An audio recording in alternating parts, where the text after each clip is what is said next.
I know that we have bumpers on the beginning and the end where that nice lady talks about Cheney and Associates, and I'm glad she does. We've been using her for recordings for some time now. She does a great job.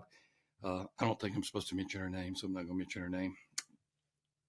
I want to talk about Cheney and Associates kind of personally as well, because usually when you come to these podcasts, you hear me say something about Steve Cheney, my friend, and I just want to tell you we're getting great reports from churches about how incredible Cheney and Associates is as an accounting firm or as a bookkeeping firm, uh, payroll, and the list goes on and on.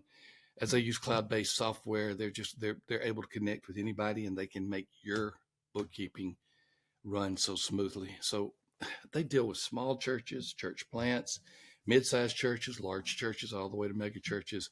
They are the accounting firm for the church. They currently have over 1,100 church clients. And just know they can be your accounting firm, your bookkeeping firm, your tax firm. They should be as well. Okay, you hear me speak quite often on artificial intelligence, affectionately known as AI. I still love to be around my wife, Nellie Jo, when she's talking about AI because she still often calls it A1. I think that's some kind of steak sauce, but she'll say, well, what you talking about on A1? I'm tempted to correct her, but most of the time I'll just smile and tell her about A1. Well, it's AI. It is artificial intelligence. I've written articles on it. We've had podcasts on it. We've had a webinar on it. And you think, well, how much information, Thom, can you share on artificial intelligence? So Lana, our producer, before I came on, said, here's one of your favorite subjects. Well, she's right. Why is it one of my favorite subjects? Because it's changing so rapidly. It is one of those technologies that is almost impossible to keep up. It's one of them where the technological advances exceed the ability for us to grasp them, to hear, not only to hear them, but to understand them. And to be fair, I don't know a whole lot about AI compared to a really astute technology person, someone who is in this area. I mean, I'm just a guy that helps the church and tries to help the church and pastors and leaders understand how they can use AI. And we've gone through a lot of information about how you can use AI, why you shouldn't use AI. In one of my articles, I had a disclosure on how we're going to use AI at Church Answers. All content will be original. We'll use AI. We already are for proofing. We'll use AI from time to time to send out marketing pieces. But as far as the content itself, Ryan Burge, Thom Rainer, me, Sam Rainer, Chuck Lawless, our four major writers, we've all committed to original content. It's going to take us longer, but that's okay. We don't want just to give you AI. We want to give you original content.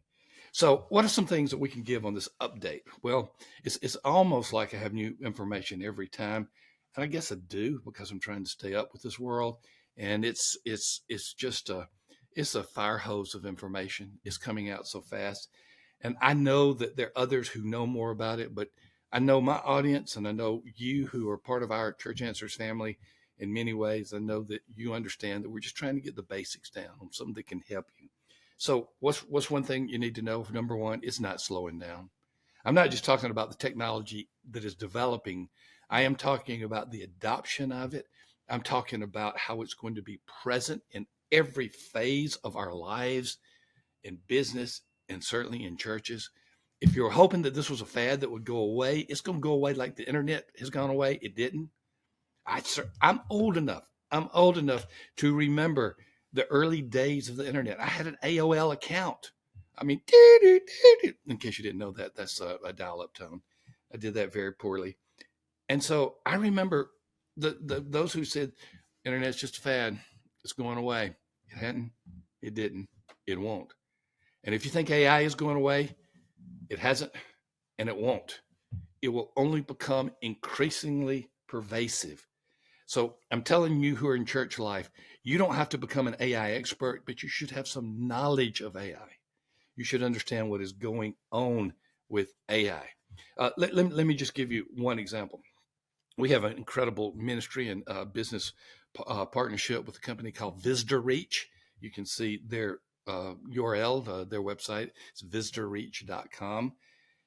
And they're teaching churches how to reach into the world of social media and other communication vehicles, because that's where so much of the lostness and hurting world is, and how to connect with them out there in a way that is highly effective, and then to change that into a personal, first of all, one-on-one written connection, and then hopefully a one-on-one personal connection.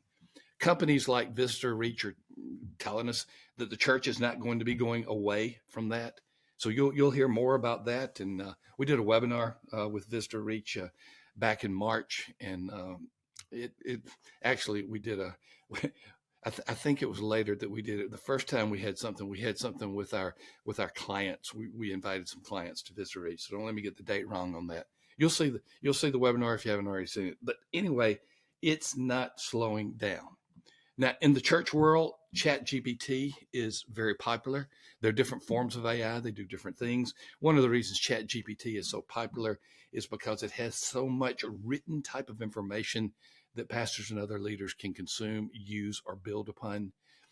It speaks in the language of someone communicating with you, usually in a very casual way.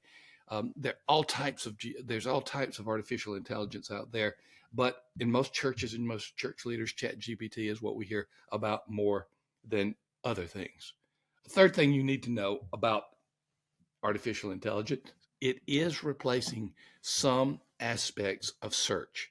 Most people, when they think of search, they think of Google. But I can tell you this, if I want to get a very specific answer, and I don't want to scroll through all the different links that Google gives me. Of course, you have to get it below all the sponsored links before you even begin to see some of the other links. I'll go to AI. I'll just ask something very, very specific. I'll give you an example. I asked AI yesterday, as I'm recording this, to give me the annual growth rate, population growth rate in the U.S. between 2019 and today. 20, which of course would be 2024, but specifically today. And I wanted it the annual growth rate, not just the growth from here to there. And you think that could be pretty easy to find on Google? Well, you have to do a lot of search, and U.S. Census Bureau doesn't provide that real quickly. So I did it on AI. Boom, came up with the annual growth rate. One of the reasons I wanted it was compare the growth rate of churches to the growth rate of the general U.S. population. I wrote an article about that, but we can talk about that later. It is replacing some search. What's the biggest search engine out there? Still Google. You know what the second biggest search engine is? Fastest growing? YouTube. Yeah, more. It's growing so fast. More people are using YouTube for search. Obviously, they're searching for video, which is very popular. And it won't be long before AI becomes a common search engine as well. It already is. And it'll increasingly so, because you get the specific answers you want without all of the advertisements, without all the choices that are there. Another thing is you can't get away with plagiarism. Now, what's plagiarism? Plagiarism is when you copy what someone else writes. And you say, well, Thom, AI does not plagiarize, or it's not supposed to plagiarize. It gets new information and puts it together a new way. But hear me, if you just use that as your sermon or as your article or whatever the case may be, you've plagiarized AI. I know it may be all original information, but you're taking credit for it as if you did it.